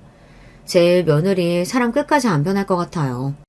이 일이 있고 나서 저는 꾸준히 정신과 치료를 받고 있습니다. 누가 선물을 보내와도 다른 의도가 있는 건 아닌지 확인하게 되고 음식도 계속 재료를 의심하게 되더군요. 네, 이 일이 제 머릿속에서 희미해질 시간이 아직은 좀 필요한 것 같습니다. 그래도 다행인 건 저에게는 며느리가 그토록 탐내던 로또 당첨금이 남아있다는 사실이에요. 제 병원비로 쓸 수도 있고 무엇보다 아들이 예전부터 하고 싶은 사업 자본도 줄 수 있어서 정말 다행입니다. 뉴스에 나올 만큼 기막힌 사건들을 겪었지만 그래도 저에겐 돈과 사랑하는 아들이 남아있으니 앞으로도 열심히 살아보려고 합니다. 제 이야기 들어주셔서 감사합니다. 안녕하세요. 어디 가서 절대로 쉽게 털어놓을 수 없는 제 이야기를 나눠보고 싶어서 사연 창고문을 두드리게 되었습니다. 저는 평범한 아줌마이고요. 나름 특이사항이라면 가끔 작은 캐릭터 그림을 그리는 소일거리로 돈을 번다는 점이 있겠네요. 모든 분들이 다 그랬을 테지만 저도 어렸을 때는 한참 어른이 된 제가 이렇게 살 줄 몰랐어요. 딱히 대단한 꿈이 있었던 건 아닌데 뭐랄까요. 이것보다는 좀 더 근사한 어른이 될 거라고 막연히 기대를 했었던 것 같네요. 그 기대보다 못한 삶을 살고 있는 게 사실이지만 제 나름대로 주어진 현실에 감사하며 살아보려 하고 있습니다. 각설하고 제가 세 자매 중에 막내로 태어났는데요. 제가 누뚱이었어요. 친정엄마가 대놓고 저에게 이런 말씀을 하셨었죠. 이왕 뒤늦게 셋째가 임신이 되었으니 아들이기를 바랐지. 그런데 원 또 딸이 나온 거야. 그래서 네가 태어난 이후로 나하고 네 아빠하고 둘이 얼마나 집안 어르신분들 눈치를 봤었는지 몰라. 그때는 그냥 흘러들었는데 곱씹으니까 정말 섭섭하더라고요. 굳이 저에게 그런 말씀을 해주실 필요가 있었을까요? 제가 사랑을 듬뿍 받고 자랐다면 그런 비화를 알았다 하더라도 아 그렇구나 하고 말았을 거예요. 그런데 아니었기 때문에 기분이 좀 안 좋아졌죠. 저를 낳고 나서 공교롭게도 친정엄마는 건강이 확 안 좋아지셨거든요. 그래서 가족들 먹여 살리시려고 친정아빠가 일을 더 늘리셨죠. 야근을 늘 자청하셨던 걸로 알아요. 반찬 같은 걸 만들어 주시려고 외할머니께서 당시에 자주 와주셨는데 어린 저에게 어찌나 눈치를 주셨었는지 모릅니다. 기억나는 말씀 중 하나가 저건 왜 태어나서 일을 번거롭게 만드냐 였네요. 그래서 저는 항상 가족들을 향한 애증 비슷한 감정이 늘 있었어요. 사랑하지만 그만큼 복잡한 감정도 늘 동반되었던 것이죠. 그리고 아마 여러분도 사춘기 시절에 부모님이나 집안 어른들을 보면서 이런 식의 반항심을 품어보셨을 텐데 제가 자주 되뇌이던 말이 이거였어요. 두고 봐. 나는 절대 엄마 아빠처럼 안 살 거야. 나는 커서 엄마 아빠처럼 자식에게 막말하고 상처 주고 이런 부모가 되지 않을 거고 이런 환경을 주지도 않을 거야. 나는 저렇게 안 살아. 절대 부모님을 닮아가지 않겠다는 굳센 다짐이었죠. 여기서 밝히는 점은 저희 친정집에 조금 특이한 내력이 있다는 건데요. 친정 부모님은 각자 20대 중반의 나이에 결혼을 하셨어요. 그 당시로 봐도 조금 일렀는지 주변에서 왜 이렇게 일찍 가냐며 한마디씩 했었다네요. 그리고 제가 막내라서 위로 언니만 2명인데요. 희한하게 언니들이 결혼을 다 일찍 했어요. 둘 다 20대 초중반의 나이에 시집을 갔습니다. 이게 신기하죠? 집안 내력인가 봐요. 저는 학창시절에 그렇게나 부모님하고 다르게 살 거다라고 외쳤었고 언니들이 일찍 시집 가는 것도 못마땅하게 봤었는데 그럼에도 저 역시 일찍 결혼을 하고 말았습니다. 정말 미칠 노릇이에요. 이게 제 사연이니까 솔직하게 적어보자면요. 일찍 결혼해서 여자로서 이득을 본 거, 좋았던 거 없다고 봅니다. 아가씨 시절을 더 즐겼어야 했는데 아쉬울 따름이에요. 왜 그렇게 홀린 듯이 결혼을 확 해버렸는지 모를 일이에요. 바라건대 제발 제 자식들은 최소 30살 이상이 되어서 결혼했으면 좋겠네요. 젊음은 젊은이들에게 주어지기에는 너무 아깝다는 어느 유명한 팝송 가사를 봤을 때 제가요, 제 이마를 진짜 세게 때렸습니다. 그 표현이 너무 놀라웠거든요. 사람들 생각하는 건 다 똑같구나 싶기도 했고요. 너무 미숙하고 인생 사는 법을 잘 모르고 이런 젊은이들에게 인생에서 가장 싱그러울 젊음이라는 게 주어지는 건 아까운 것 같아요. 요령 없이 곧대로 사는 법밖에 몰랐던 한창 어리고 젊었던 시절에 저는 남편하고 결혼하겠답시고 시댁에 인사를 드리러 갔었습니다. 시아버지께서는 좀 놀라시긴 했으나 이윽고 고개를 끄덕끄덕 하셨었는데 반면에 시어머니께서는 가슴을 치시며 탄식을 하셨어요. 아휴, 우리 막내가 벌써 가겠다고? 아이고, 서운해라. 아이고, 섭섭해라. 어떻게 이럴 수가 있을까? 얘, 너는 어린 여자애가 겁도 없이 발랑 까져서는 왜 우리 막내 아들을 꼬여냈니? 너 왜 그랬어? 어? 아직 우리 막내 한창 때인데 왜 결혼하자고 네가 꼬여낸 거야? 네? 저요? 저는 그냥 오빠하고 너무 좋아서 그냥 빨리 결혼하면 좋을 것 같아서요. 뭐야? 그냥? 그냥이라고? 이걸 확 그냥 겨우 그딴 이유로 우리한테서 귀한 막내 아들을 채가지 마. 맹하게 생겨가지고 이런 것들이 독하게 생긴 것들보다 더 무섭다더니 우리 막내를 단단히 홀려먹어? 저기 죄송한데 홀린 건 오빠가 아니라 저 아닐까요? 오빠가 저에게 확신을 주니까 제가 아직 어린 나이에도 불구하고 결혼하기로 결심을 한 거죠. 제가 울컥해서 소심하게 대꾸를 했었는데 시어머니께서는 일을 가셨고 옆에서 시아버지께서 창피해 죽겠다는 표정으로 그런 시어머니를 조심스레 말리기 시작하셨어요. 시어머니께서 계속 이렇게는 못 뺏긴다라는 말씀을 반복하셨거든요. 그리고 남편은 요지부동이었죠. 시어머니께서 열변을 토하시든 그러다 각혈을 하시든 말든 마치 도 닦은 수도승 마냥 무감각한 표정으로 있을 뿐이었어요. 남편이 좀 내향적인 사람이었고 표현이 적은 사람이었으나 저렇게 무감각하게 굴 사람까지는 아닌 것 같아서 저는 그때 몹시 의외라고 느꼈는데요. 약간의 비화가 알고 보니 있었습니다. 남편 집안도 저희 집안처럼 자식이 셋인데요. 저처럼 남편도 셋 중 막내예요. 그리고 위로는 형, 누나 이렇게 둘이 있죠. 그런데 희한하게 새남매 중에서 당시 시부모님을 금전적으로 용돈 드리면서 챙기고 있던 자식은 막내인 남편이었어요. 그 외로 자주 들여다보면서 생활용품이라든지 이런 거 사드리고 전반적으로 보는 건 남편의 누나인 시누이가 하고 있었고요. 그러니까 시부모님으로서는 당신들을 열심히 봉양해야 할 막내 아들이 일찍 장가를 든다니까 챙김을 못 받으실까봐 그게 염려되셨던 겁니다. 시부모님 2분이 경제활동이 어려우셨냐고요? 아니요. 집안끼리 또 공통점이 있는데 그건 시부모님 역시 일찍 결혼하신 분들이라는 거예요.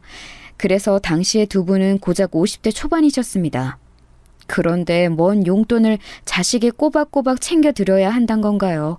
사지도 멀쩡하셨던걸요. 50대면 남녀 불문 한창 일을 할 나이잖아요. 60대는 되어야 경제활동에서 물러나는 게 자연스러운 풍경이고요. 그래서 어이가 없었습니다. 그리고 남편이라고 해서 뭐 혼자 희생하고 그런 게 좋았겠나요? 아니었죠. 시댁은 절대 경제적으로 풍족한 집안이 아니었고요. 유복하게 산 적이 한 번도 없었다고 남편이 그러더군요. 일찍 결혼해서 자식들 낳으셨으면 그만큼 열심히 버셔야 하는데 시부모님의 사상이 참 특이하게 느껴졌네요. 남편도 일찍 결혼했지만 시누이도 일찍 결혼을 했습니다. 마치 일찍 결혼하는 건 집안의 내력이라는 걸 뒷받침하던 말이에요. 오히려 결혼 정년기를 맞이하도록 장가를 안 들고 있었던 남편의 형인 아주버님께서 집안 내력에 비춰봤을 때는 특이한 분이셨습니다. 듣자 하니 공부를 하시느라 그렇게 늦으셨다고 해요. 대학원까지 나오셨거든요. 그런데 시댁이 잘 사는 것도 아니고 시부모님께서는 일찍이 경제활동에서 물러나셨는데 대학원까지 다니는 돈은 어디서 났냐고요? 시누이가 부잣집에 시집을 가서 그랬을까요? 아니죠. 아니었어요. 남편이 그 돈도 다 댔던 겁니다. 자기 형 뒷바라지를 했던 것이죠. 나는 오빠가 지금까지 가족들한테 엄청 잘하면서 사는 막내인 줄로만 대충 그렇게 알고 있었는데 그런 것까지 다 해줬을 줄은 몰랐어. 이런 표현 써도 되는지 모르겠는데 오빠 혹시 집에서 봉 아니야? 그렇게 눈치 보면서 말할 거 없어. 나도 내가 봉이라고 생각하고 있으니까.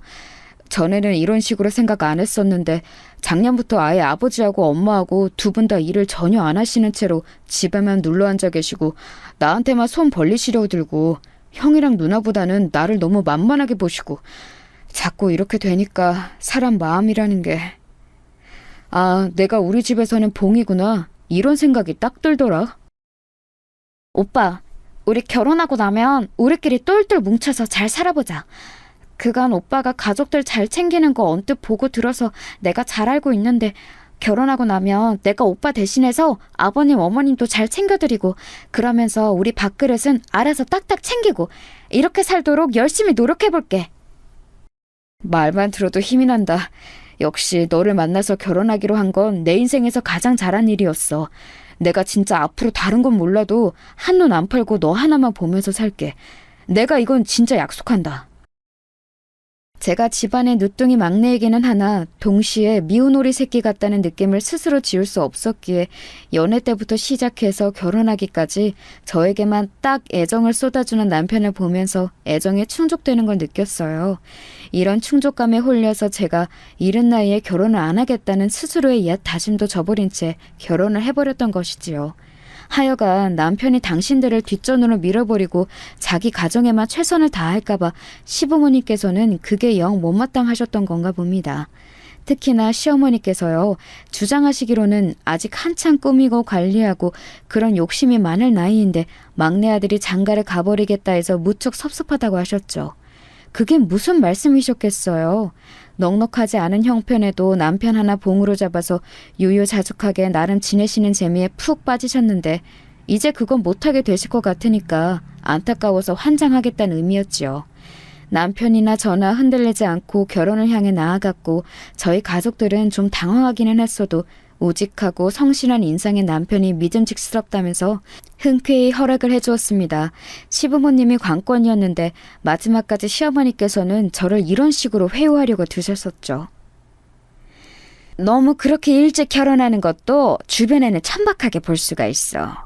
애가 들어선 것도 아닌데 굳이 이렇게 서두를 필요가 있겠니? 조금 더 신중하게 생각하면서 만나다가 내 후년쯤에 시골리면 좋겠구나. 더 이상 대화가 안 통할 것 같아서 저는 다른 수를 썼습니다. 시댁에 남편 말고도 이미 한 사람 더 있었잖아요. 일찍 결혼한 사람 바로 시누이였죠. 제가 시어머니의 말씀을 남편에게 전했고 남편은 그걸 또 자기 누나에게 전했습니다. 엄마! 일찍 결혼하는 게 천박한 거라고 주변에서 다 욕하는 거라고 그런 식으로 제욕하셨다면서요? 내가 언제? 너 결혼해서 잘 살고 있는데 내가 왜 너를 보고 그런 말을 하겠어? 그건 너한테 한 게 아니라 네 동생한테 한 거야. 그게 그거죠. 저라는 예시가 있는데 굳이 그런 말씀을 하신 그 저희가 뭐겠냐고요. 제가 못마땅하셨던 거죠? 참나. 저번에는 남들은 돈 잘 버는 사위, 대기업 다니는 사위 봐서 떵떵거리며 산다는데 이런 타령을 내도록 저 들으라고 하시더니 정말 너무하시네요. 엄마가 저한테 재산을 물려줬어요? 아니면 공부 잘하는 머리를 물려줬어요? 하다못해 외모라도 예쁘게 낳아줬어요? 아무것도 안 해줬으면서 왜 이렇게 바라는 것만 많으세요? 제발 드라마 좀 그만 보시고 현실을 사세요. 왜 자꾸 부잣집 사모님 흉내내는 망상에 빠져서 사시냐고요. 애들 키우느라 요즘 가뜩이나 피곤해 죽겠는데 엄마까지. 짜증나. 부잣집 사모님 흉내내는 망상? 아니 너 어떻게 네 엄마인 나에게 그런 망발을 짓거릴 수가 있어? 아이고 내가 인생 헛살았다. 자식 농사를 잘못 지었어. 모녀가 불같이 싸웠는데 거의 시누이가 일방적으로 쏟아내는 격이었습니다. 저는 위로 언니가 둘 있었기 때문에 시누이 같은 유형을 잘 알았어요. 헌신적이고 가족이가 강하지만 다혈질적인 면모가 있고 눈이 돌면 배는 게 없는 성격이었습니다. 가만히 두면 조용하지만 잘못 건드리면 폭발하는 폭탄이었죠. 남편이 연애할 때 항상 그랬어요. 누나가 잘해줄 때 잘해야 한다고 말입니다. 타격을 입으신 시어머니께서는 허락이고 뭐고 그냥 저희 부부의 결혼을 홀라당 진행시켜 버리셨습니다. 간략히 이뤄진 상견례에서도 정말 별말씀 안 하셨고요. 결혼하고 나서도 계속 그러셨어요.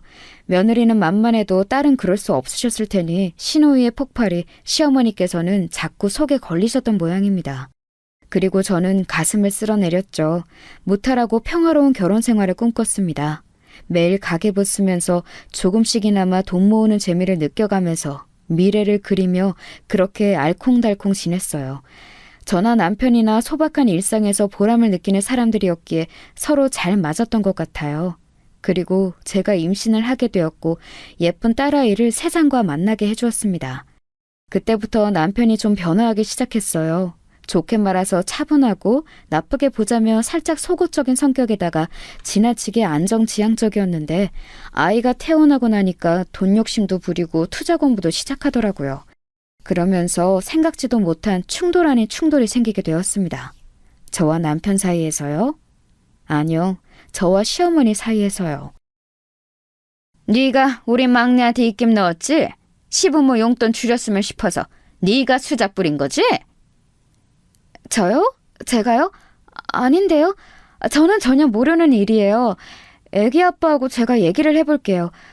그런데 어머님, 애기 아빠가 돈 계산을 요즘 들어 악착같이 하고 있는 사람이긴 하지만 두 분께 드리는 그 용돈 액수를 막 줄이고 그럴 사람은 아닌 것 같은데요. 뭔가 오해가 있으신 거 아닐까요? 이체가 잘못됐을 수도 있고요. 너 나 약 올리니? 내가 이미 당연히 우리 막내한테 물어봤지. 이거 돈 맞게 들어온 거 맞냐고.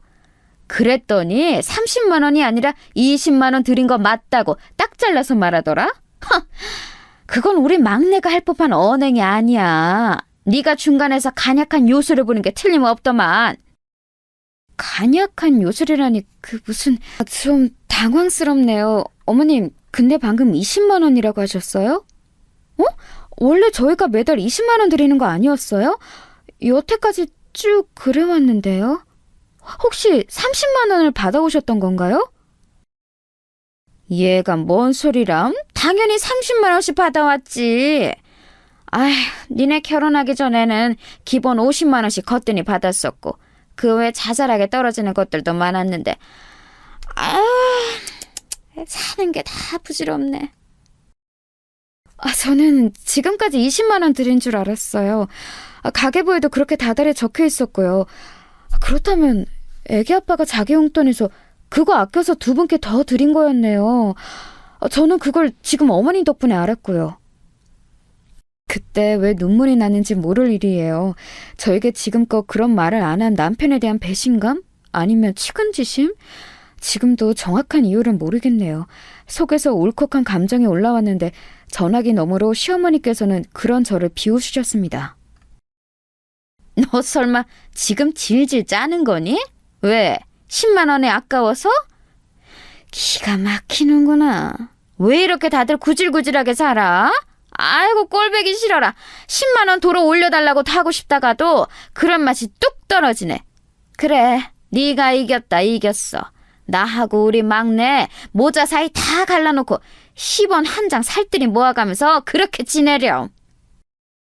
왜 이야기가 그렇게 튀는 거였는지 정말 모를 일이었어요. 논리도 없고 진짜 화가 나더라고요. 속에서 열불이 터져서 그날 애기 데리고 동네 공원 나가서 2시간은 화를 삭혔던 것 같아요. 남편하고는 이 일로 진지한 대화를 좀 나눴습니다. 역시나 자기 허리띠 졸라가면서 남편은 시부모님께 용돈을 더 드렸던 것이었죠. 갑자기 20만 원만 받으면 절대 생활 못하실 것 같아서 그리했었다네요. 시부모님께서는 그럼 그때까지 저희가 드리는 30만 원에다가 시누이네가 드리는 용돈 아마 20만 원 선이었던 걸로 알고요.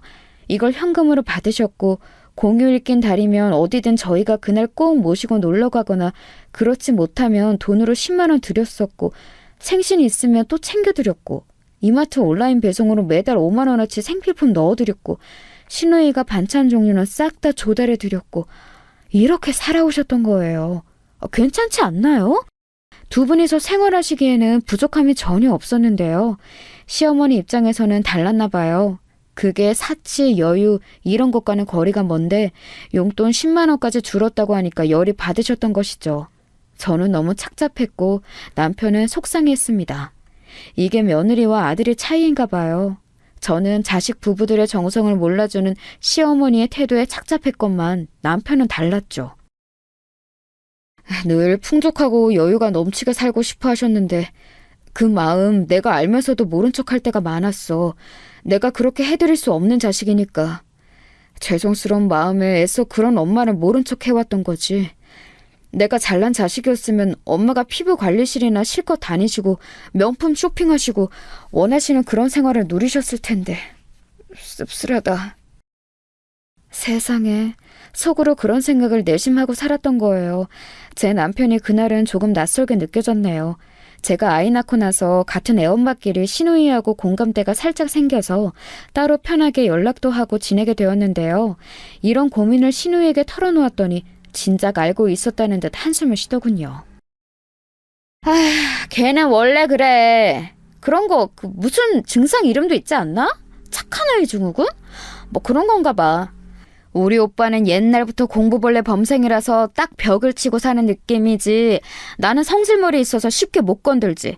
그러니까 우리 부모님은 막내가 가장 편하셨던 것 같아. 그런 만큼 자꾸 기대를 하시고 바라는 것도 많으시고 그러다 보니 세월이 흘러서는 이렇게 되었네. 나는 세상에서 가족만큼 복잡한 관계는 없다고 생각해. 그 안에 얽힌 이야기며 감정이 너무 복잡해. 저도 그게 뭔지 알 것 같아요. 저는 세상에서 가장 애틋한 사람이 저희 친정엄마인데 가장 애정어린 사람도 친정엄마이거든요. 가장 불편하면서도 편한 게 친정 식구들이고요. 시누이하고 이런저런 얘기를 나누면서 앞으로를 함께 다짐하기도 하였죠. 가진 것에 비해 바라는 게 많고 본인은 하지 않으면서 남이 해주기만을 하는 사람, 바로 저희 시어머니이자 시누이의 모친, 그분을 어떻게든 떠안은 채 변하시기를 바라며 잘 살아보자고요. 이때까지만 해도 아주버님은 안중에도 없었어요. 무슨 연구직 같은 걸로 일을 하고 계셨는데 혼자 조용히 자취를 하며 결혼 자금을 모으는 것만으로도 벅차다나 뭐라나? 그러고 계셨거든요. 시부모님께 효도하는 데 있어서 아주버님의 참가는 늘 미미한 정도였답니다. 그런데 이게 웬일인가요? 시댁에 급격한 변화가 일어나게 되었는데 그 주범이 아주버님이셨어요. 드디어 결혼을 하시게 된 아주버님, 그 상대가 무려 의사였습니다. 저하고 남편도 깜짝 놀랐는데 시부모님께서는 어찌셨는지 안 봐도 화나지요? 거의 기절할 땐 놀라시면서 기뻐하셨습니다. 특히 시어머니께서는 감격에 눈물마저 흘리셨죠. 이게 꿈이냐 생시냐? 우리 집안의 의사 맏며느리? 천지신명이시여 열심히 착실히 성실히 산 그 보답을 지금 받게 해주시는군요. 감사합니다. 정말 감사합니다. 앞으로 착한 마음으로 살겠습니다. 세상에 이바지를 하며 살겠습니다. 시댁의 작은 베란다에서 물 떠놓고 그런 기도를 올리셨어요. 그거 보여주시려고 저를 부르셨던 것인가 싶어서 좀 당황스러웠네요. 제가 어색해서 엉거주춤 있으려니까 시아버지께서 다가오시더니 흐뭇한 얼굴로 저에게 귓속말을 하셨습니다. 저거 내가 새벽같이 산에 올라서 떠온 약수야, 약수. 산의 전기를 흠뻑 받은 물이지. 그러니 저기에다가 기도를 올리면 얼마나 효염이 있겠어? 후딱 결혼식까지 올리기로 결정난 마당이니 앞으로를 위한 기도를 지금 올려야 순서가 맞지.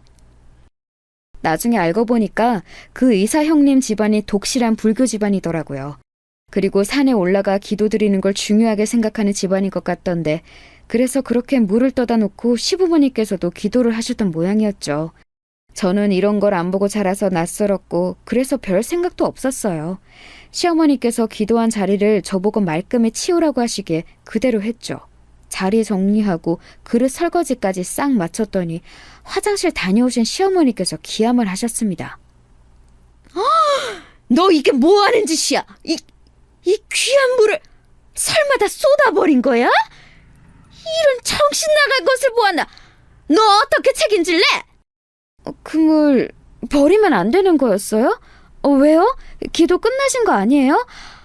중요한 것만 말씀을 해주시지. 다 치우라고 하셔서 저는 그냥 다 치운 건데. 이것 봐라. 또 얼빵한 척하면서 사람 복장을 뒤집어 놓네? 내가 너 처음부터 그 모양 그 꼴이어서 마음에 안 들었어 이거사. 니까짓게 우리 의사 맏며느리 들여오는 길에 초장부터 흠집 내어놔? 갑자기 불같이 화를 내시면서 제 머리채를 확 쥐셨습니다. 그러더니 불운령에 맞춰서 제 머리채를 마구잡이로 흔드시는 게 아니겠어요? 저는 두피도 너무 아프고 눈앞도 빙글빙글 돌아서 죽을 맛이었죠. 잠시 후 시어머니의 손에 한 움큼 있는 제 머리카락을 보자 눈물이 막 나왔습니다. 그랬더니 저보고 또 쓸데없이 질질 짠다면서 호통을 치시더군요. 결혼 전에는 이렇게 막 무례하게 구셨다가 한참 동안은 또 조용하셨다가 갑자기 이렇게 다시 돌변하신 이유, 앞만 봐도 의사 형님의 존재 때문이었습니다. 기세 등등 이제 저희 부부의 미약한 원조 따위 필요 없다는 것이고, 그러니까 이제 실컷 어른 유세 떠시면서 저를 부려먹겠다는 심보이셨어요. 너같이 구질구질한 것도 며느리라고 내가 품어주고 보듬어주고 무조건적으로 포용해주고 그렇게 지내왔지만 앞으로는 조금 달라져 볼까 싶구나. 고부관계의 질서 정리가 필요한 시점이야. 그리고 동서지간의 서열 정리도 옳게 이루어지는 쥐엄한 우리 집안이 되었으면 한다. 당초에 언제 시어머니께서 저에게 그렇게 잘해주셨다는 건지 의문이었습니다.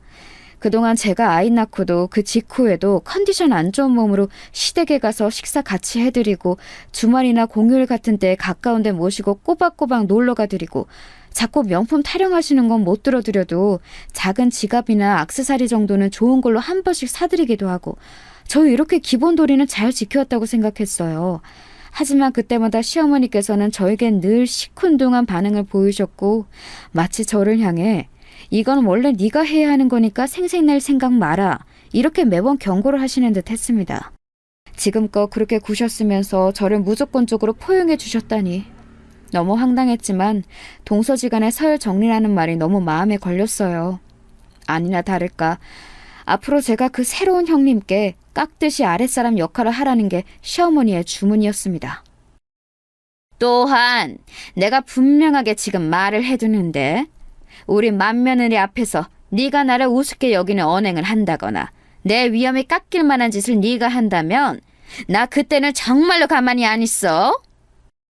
너무 당황스러운 울음장이었네요. 참고로 형님께서는 저와 2살 차이밖에 안 나는 분이셨어요. 나이 차이가 적게 나니까 기분이 좀 이상하긴 하더라고요. 직업이 의사라고 하니까 사회적으로 인정받고 성공한 사람인 것 같아서. 아무튼 부러웠네요. 형님을 보면서 저는 내심 속으로 살면서 수많은 기회를 제가 놓쳐온 것은 아닌지, 과연 제가 정말로 죽을 만큼 뭔가를 열심히 최선을 다해서 해본 적이 있는지, 이런 인생이 제가 원했던 인생이 맞는지 여러 생각을 했었습니다. 형님과 제가 쉽사리 가까워지진 못했어요. 인상부터가 약간 도도하면서 고고하다고 해야 하나? 그런 느낌이셨고요. 아주버님과 짝꿍 아니랄까봐 말수 적고 고요한 분이라는 이미지가 얼굴에 있었어요. 게다가 가끔 뵐 때면 시어머니께서 열심히 형님께 이런저런 말씀을 붙이시고 계셔서 저는 자연스레 그들의 수발을 드는 역할이었을 뿐 끼어들기에 애매했습니다. 그러다가 어느 날 시어머니께서 식재료 좀 사오라고 주문을 하셔서 제가 주말 오전에 시댁에 갔더니 형님이 와 계셨어요. 잠깐 들른 거라 하셨죠. 오래된 좁은 평수의 시댁 아파트와 형님은 이질적으로 보였습니다. 그런 곳에 있어도 형님은 차림새 때문인가 고급스러운 느낌이 좀 있더라고요. 편한 옷을 입고 온 저와 더욱 비교가 됐네요. 시어머니께서 급하게 전화를 받으러 자리를 뜨시길래 제가 장 봐온 거 내려놓으면서 형님께 말을 붙였죠. 살갑게 이런저런 얘기를 건넸더니 형님께서도 점차 표정이 풀어지시는 게 보였네요. 전문직 종사자라는 건 아우라가 느껴지는 것 같아요. 집안에 의사 있다고 어디 가서 아직 자랑을 못했는데 곧 하려고요. 축혀 세워줘서 고마워요. 내가 워낙 바쁜 사람이라서 친하게 지낼 시간도 없었네요. 우리 동서는 내가 익히 전에 들었던 거랑 이미지가 달라서 사실 좀 놀랐었는데 보면 볼수록 사람이 수더분하네요. 제 얘기를 들으셨어요? 아주버님은 잡담을 하실 분이 아니신 것 같은데. 그 일은 워낙 과묵해서 이런 얘기도 안 해요. 어머님께 몇 번 들었어요. 워낙 가족 얘기는 많이 하시는 분이라. 어머님은 동서가 자꾸 모자 사이를 이간질한다고 안 좋게 보시는 것 같지만 나는 남이 말하는 평판을 진지하게 받아들이는 사람까지는 아니라서요. 우리 동서, 나는 꽤 괜찮다고 봐요. 네. 그러셨구나. 고맙습니다. 당황해서 멍청하게 대답을 해버리고 그날 집에 와서 얼마나 후회했는지 몰라요. 제 이야기를 형님께 안 좋게 전해오셨던 시어머니를 떠올리면 가슴이 답답했죠. 부족한 며느리인 제가 잘못인가 싶기도 해서 기분이 묘했습니다. 그러던 어느 날 시어머니께서 형님의 생일을 앞두고 다 같이 사이좋게 집에서 밥이나 먹자고 하시면서 저에게 그 생일상을 차리라고 하셨어요. 네? 제가요? 저 혼자서요? 저는 딱히 잘하는 요리도 없는데요. 그럼 너 아니면 누가 하니? 아휴, 나는 요새 갱년기가 왔는지 음식간을 잘못 맞춰. 네가 작은 며느리로서 이런 데 점수나 따면 좀 좋겠니? 네, 알겠습니다. 그런데요, 어머님. 혹시 형님께 직접 정성스레 차린 생일상을 준비하시겠다고 이미 그렇게 말씀을 해놓으셔서 어떻게든 수습해야 할 상황인데 방법이 없으시니까 저에게 전가하시는 건 아니죠? 너는 말을 해도 꼭 이렇게 사람 속 뒤집어 놓으면서 얄밉게 하더라? 맹하게 생긴 주제에 그런 파악은 어째 그렇게 잘한대? 하여간에 너는 한 대 맞아야 정신을 차리고 똑바로 행동하는구나. 매를 벌어요, 매를! 그러면서 제 정수리를 손바닥으로 탁 튀셨습니다. 아픈 것보다는 기분이 나빴죠. 그런데 그 상황에서 거절하기에도 못하고 이런 기회로 시어머니나 형님께 좋은 결과 보여드리면 진짜 점수 잘 따지 않을까 싶은 그런 답답한 생각이 그 순간에 저도 모르게 들었던 거예요. 그래서 생일상을 도맡게 되었어요. 메뉴부터 그냥 저보고 다 알아서 하라며 시어머니께서는 전부 다 이름해 주셨고요. 제가 형님 생일상을 맡게 되었다고 하니까 남편은 되게 할 말이 많다는 표정을 지어 보였는데 말은 안 하더라군요. 그 심정 뭔지 알 것만 같았습니다. 아휴, 한숨이 절로 나왔네요. 어쨌든 하긴 해야 하니까 준비에 들어갔어요. 없는 게 없을 형님께서 좋아하실 생일상이 뭘지 궁리를 해봤죠. 제가 나름 파악한 게 있었는데 형님은 고기들 중에 돼지고기를 가장 좋아하신다는 것이었어요. 갈비찜을 소갈비찜보다 돼지갈비찜으로 더 선호하시는 걸 처음에 알았을 때 살짝 눈치를 챘었는데요. 언제 한번 말복 이야기가 나와서 닭고기에 대해서 말을 하고 있을 때 이러시더라고요. 나는 오리보다 확실히 닭이 더 맛있더라고요.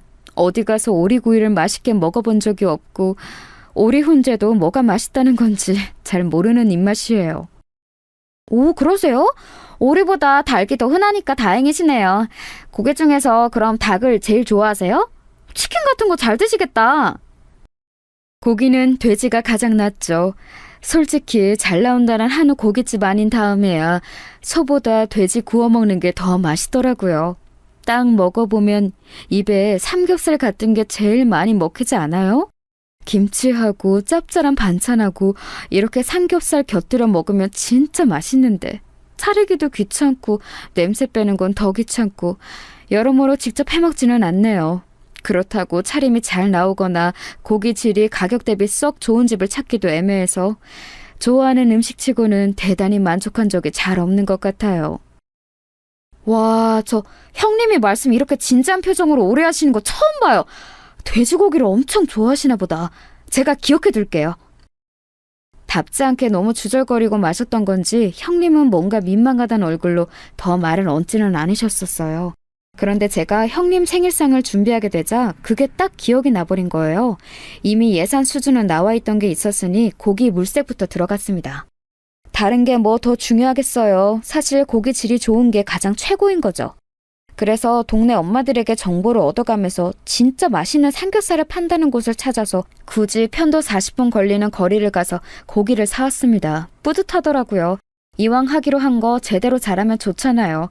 솔직히 시어머니라든지 다른 시댁 사람들 보랍시고 차리는 명목이 짙은 감이 없지 않아 있었지만 생일 당사자인 형님이 만족해 하신다면 그것보다 좋을 수는 없을 것 같았어요. 밑반찬은 머릿속에 딱 그려놓은 게 있었기 때문에 구성하기 어렵지 않았고요. 신선한 채소들만 신경 써서 잔뜩 마련했네요. 이윽고 당일이었어요. 바쁜 형님의 일정상 늦은 점심을 함께 하기로 한 것이었기 때문에 그 주말 아침부터 저하고 남편하고 준비 바리바리한 거 점검 마치고 시댁으로 출동해서 상을 벌였습니다. 곧 시누이 내외도 왔고 시아버지의 사촌동생 한 분도 오셨어요. 시어머니께서는 저희 부부가 왔을 때부터 좁은 베란다에서 사투를 벌이시느라 계속 바쁘셨는데 애지중지 키우신 웬 식물 하나를 예쁘고 작은 화분에 옮겨 담으시느라 그러신 거였죠. 에라이, 내가 이걸 어제 했어야 됐는데 비가 쏟아져서 허리가 쑤신답시고 미뤄뒀더니 이 사달이 나는구나. 아유, 혼자 할 수 있을 줄 알았는데 이거 원 더럽게 손이 많이 가네. 막내야, 너 이리로 와서 얼른 이것 좀 해봐라. 네, 엄마, 제가 좀 도와드릴게요. 근데 이거는 왜 옮기시는 거예요? 이 시기에 분갈이를 굳이 하시는 건 아닌 것 같고. 혹시 형수님 거예요? 당연하지. 아니면 내가 왜 지금 이런 용을 쓰고 있겠니? 요게 바로 내가 5년 넘게 애주준지 키워온 녀석인데 건강과 행운의 상징이란다. 부적이 따로 없어. 이것만큼 선물로 의미 있는 게 없겠다 싶어서 엊그제 생각이 나자마자 화분부터 구해놨지. 큰 걸 다 주면 자리 차지만 할 테니 예쁘게 새끼 친 것만 옮겨서 줘야지. 화분 보고 부적 타령을 하시는 건 아무 상관이 없었습니다. 다만 제 남편을 이리저리 부려먹으시는 것 같아서 그게 좀 그렇더라고요. 이윽고 아주버님께서 도착을 하셨는데요. 형님께서는 중요한 전화를 받으시느라 잠시 후에 올라오실 거라고 했습니다. 딱 그 말씀만 하시고는 거실 소파에 앉아 멀뚱히 계셨어요. 바로 보이는 베란다에서 제 남편이 뒷정리하느라 고군분투하고 있었는데 빈 말씀으로나마 뭐하냐 도와줄까 이런 말씀을 안 하고 가만히 계시더라고요. 웃긴 건 시아버지께서도 당신의 사촌동생과 함께 그 옆에 나란히 앉아 텔레비전을 트셨다는 겁니다. 그나마 시누이 내외가 거실에 상 펴고 상 닦고 그런 걸 했지요. 그런 광경을 희끗하면서 저는 고기판을 불 위에 올렸습니다. 이제 딱 삼겹살을 구우면 될 때였으니까요. 길게 썰린 삼겹살 한 줄을 고기판 위에 올린 직후였어요. 그 사이 빠르게 흙 묻은 옷까지 갈아입고 나오신 시어머니께서 부엌으로 들어오시더니 경악을 하셨습니다. 알아서 잘 하겠거니 싶어서 맡겼는데 지금 이 꼬라지는 뭐야? 갈비찜하고 해신탕 같은 거 하는 게 아니었니? 고기를 왜 굽고 자빠졌어? 게다가 삼겹살? 아니 하나도 아니고 지금 삼겹살을 굽는 거야? 에라이 정신 빠진 거사. 머리가 나쁘고 눈치가 없는 것도 어느 정도가 있는 거야. 너는 귀한 의사 선생님께 고작 삼겹살을 차려드리고 싶은 마음이 잘도 들었어? 어머니께서 저보고 메뉴 알아서 하라고 그러셨잖아요. 저는 형님이 좋아하시는 걸로 준비를 한 건데 그렇게까지 저를 비난하시는 이유를 잘 모르겠습니다. 어랍쇼? 이게 또 눈물 한마디 쏟으려고 시동을 거네. 이 무식한 것, 이 천박한 것. 내가 너 초장부터 이래서 알아봤던 거야.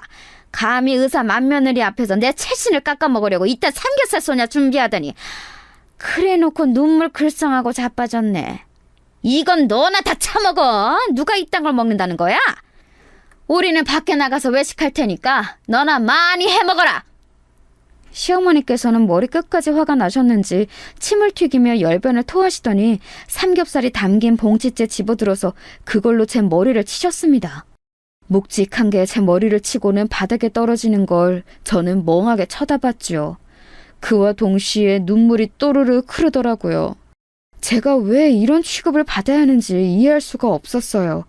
무심코 눈물을 닦으며 고개를 틀자 베란다 쪽에서 통화를 하다가 이쪽에 소란을 들었는지 눈길을 주는 놀란 얼굴의 남편이 보였습니다.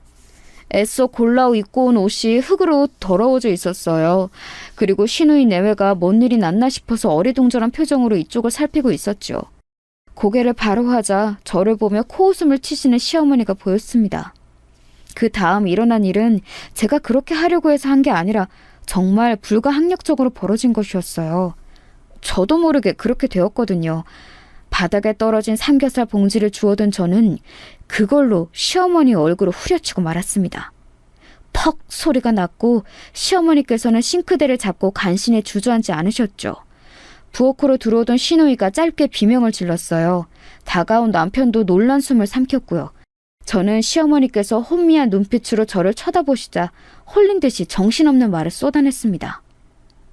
누가 누구 보고 천박하다는 거예요? 능력도 없고 인성도 부족한 주제에 자식들에게 바라는 것만 더럽게 많고 자식 차별하고 며느리 차별하고 돈 앞에서 해불쭉하는 어머님보다 설마 제가 더 천박할까 싶어서요? 그래요. 저 무식해요. 명문대도 못 나왔고 언감생신 의사는 꿈도 못 꿔봤어요. 그래도 제가 어머님 앞에서는 무식으로 한 수가 아니라 두 수 정도는 접어드려야겠는데요? 무식대회 나가면 어머님은 대상 후보는 기본으로 깔고 가요. 시어머니께서 놀란 입만 뻐끔거리셨고 한 줄 올려놓은 삼겹살이 지글지글 익는 소리를 내길래 저는 신경질적으로 가스불을 꺼버린 뒤 고기판 채로 싱크대에 그걸 확 엎어버렸습니다. 그러자 시어머니께서 뒤로 물러나며 놀란 비명을 내지르셨죠. 그때부터 제가 아주 오해를 시작했어요. 왜 그랬는지 모르겠는데 그냥 막 울음이 크게 나오더라고요. 남편이 다가와서 제 어깨를 감싸 안았고 시어머니께서는 그런 당신의 막내 아들을 비난하려는 듯 덜덜 떨리는 팔을 들어 삿대질을 하셨습니다. 그때 시누이가 끼어들었어요. 올케가 미친 짓 했지만 엄마가 선수 치셨어. 그러길래 왜 사람을 극한으로 몰아가요? 뭐라고? 너네 다 누구 편이야? 누구 편이냐고? 이 구질구질한 것들이 똑같이 다들 정신이 나갔네? 다 필요 없어. 우리 장남하고 맏며느리만 있으면 돼. 시어머니께서는 악다구니를 쓰셨고 저는 엉엉 울면서 그런 시어머니께 원망의 눈길을 보냈어요. 그러자 그게 화를 돋구었는지 시어머니께서 어디서 그런 힘이 나셨는지 남편을 밀치고 제 머리채를 확 잡으셨습니다. 일전에 뜯겼던 것보다 더 아프더라고요. 양손으로 제 머리를 잡고 휘두르시는 통에 제가 비명을 내질렀고 시누이가 경악해서는 시어머니를 말리려고 하였는데 그때 제가 언뜻 남편이 그런 자기 누나를 말리는 듯한 몸짓을 보았어요. 그 순간에도 왜 저러지 싶었죠. 그런데 이유가 있었어요. 왜냐하면 어느새 도착해 계셨던 형님께서 그 광경을 다 보셨거든요. 저를 놓아주신 뒤에 씩씩 거리시던 시어머니께서 문득 형님을 발견하시고는 소스라치셨습니다. 우리 귀한 며느님 와 있었어? 아이고야, 이건 별일 아니니까 신경 쓰지 말어. 지금 상을 차리고 말고 할 게 아니라서 우리 어디 그 근사한 곳에 나가서 먹자. 어머님, 지금 제가 생일을 챙김받을 그런 상황이 아닌 것 같습니다. 며느리 머리 잡아뜯는 시어머니의 모습을 보고도 태어나게 있기란 아무리 저라도 어렵거든요. 저쪽에서 먼저 나를 쳤어. 며느리 주제에 감히 시어머니 뺨을 후렸다니까? 건반직녀는 내가 당장에 소문 안 봐주고 어쩌겠니? 며느리 주제라고 말씀하시는군요. 저도 어머님의 며느리인데 흠칫하게 되네요. 조금 무섭기도 하고요. 어머님은 이런 분이셨군요. 잘 알겠습니다. 정말 죄송하지만 제가 갑자기 속이 안 좋아서 식사는 어려울 것 같아요. 오후에 일정도 있고요. 먼저 가보겠습니다. 형님께서는 엄청나게 무표정한 얼굴로 그렇게 말씀하시더니 꾸벅 목례만 남기시고 돌아서셨어요.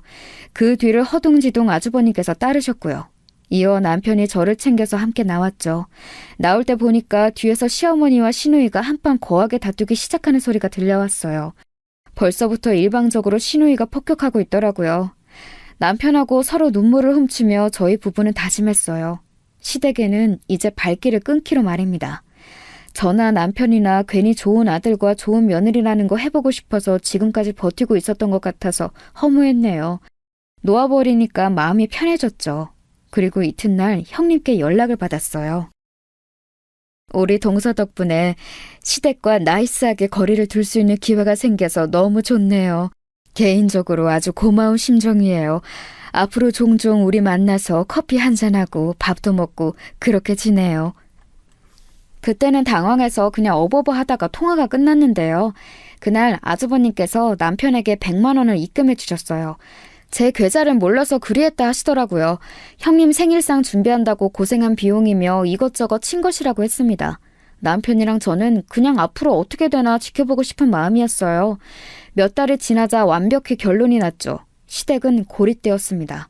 시누이는 지금까지 쌓인 게 많았다면서 시댁에 더 이상 안 가겠다고 했고요. 형님께서는 시댁이 마치 없는 것처럼 사셨고 가족이고 뭐고 공부만 하며 살아오신 아주버님께서는 부모 공경보다 아내 사랑이 우선인지 그런 아내의 노선을 너무 잘 따르셨습니다. 장남과 맏며느리를 이렇게 시부모님께서는 잃게 되셨죠. 가장 만만하게 부려먹으셨던 저희 부부가 사라지니까 시간이 지날수록 아쉬우셨나 봐요. 그 지엄하신 시어머니께서 저에게 사과까지 하신 걸 보면 말이죠. 예, 네 시아비가 손녀 보고 싶어서 우는 소리를 얼마나 하는지 아니? 나도 우리 손녀가 요즘 들어 더욱 보고 싶구나. 어머님, 저희 애 핑계는 왜 대세요? 별로 신경도 안 쓰고 사셨잖아요. 너무 서운하게 말하지 마. 우리가 남이니? 가족이잖아, 얘. 내가 지난 몇 년 동안 너에게 참 매정하게 굴었지? 가족 간의 허물 감싸주면서 우리 그렇게 지내자. 내가 다 잘못했으니 네가 용서를 해줬으면 좋겠구나. 제가 어머니께 하도 머리를 뜯겼더니 후유증으로 머리가 빨리 안 돌아가게 됐어요. 그래서 지금 바로 답변은 못 드려요. 이해하시죠? 그런 저의 태도에도 이제 시어머니께서는 아무 말씀 못 하셨죠. 시부모님께서는 특히 제 남편이 그리우신 듯 했습니다. 그러나 이미 남편은 시부모님 번호를 다 차단했으며 단 한 번도 먼저 저에게 두 분의 이야기를 꺼낸 적이 없었네요. 무탈하고 평화롭게 제가 그리던 결혼 생활 지금 하고 있는 중이에요. 아주버님하고는 여전히 어색하지만 형님하고는 제법 친해졌고요. 시누이하고는 둘이 멀리 여행까지도 가는 사이가 되었네요. 아무 문제 없이 잘 지내고 있는 지금인데 앞으로 계속 이래도 되는 것인지 가끔은 심란해지기도 한답니다.